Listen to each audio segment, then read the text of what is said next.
It's becoming very evident these days. That is NoFap. Have you heard of it? NoFap movement. No, not November. So what are the advantages and disadvantages of No Nut November or NoFap movement? So I think एक बहुत बड़ा confusion है जो internet पे वो ये है कि people think NoFap means no masturbation. Actually, the origins of the NoFap movement are no porn.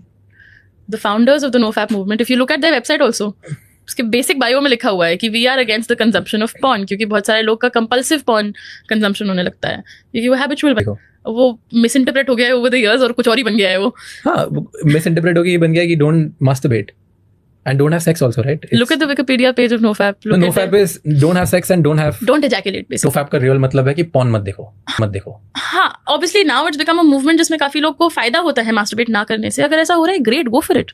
अगर आपको लग रहा है कि आपका masturbation इतना compulsive हो गया है कि आप स्कूल नहीं जा पा रहे हैं, कॉलेज नहीं जा पा रहे हैं, काम छोड़ के दोस्तों के साथ मिलना छोड़ के you prefer to stay at home and watch porn and fap, that's a problem. Yeah. And if that's helpful for you, excellent.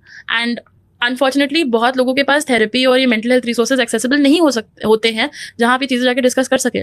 तो अगर वहाँ फायदा कर रहा है मस्त, बट ऐसा नहीं है कि मास्टरबेट या फैप करने से मतलब आपकी वाइटल एनर्जी चली जाएगी या कंसंट्रेशन खराब हो जाएगा या डोपामिन रिवॉर्ड सिस्टम खराब हो जाएगा. ऐसा नहीं होता है. ऐसे कुछ भी नहीं होता. It's just a lifestyle intervention. So let's say no masturbation or masturbation doesn't affect any lifestyle. It doesn't How healthy is unless it's compulsive. Okay. क्या है हेल्दी रेट? लाइक तुम एक महीने में कितनी बार मास्टरबेट करते हो, हफ्ते में कितनी बार? रुक जाओगे ना यार, मतलब एक बार के बाद आदमी खुद थक के रुक जाएगा.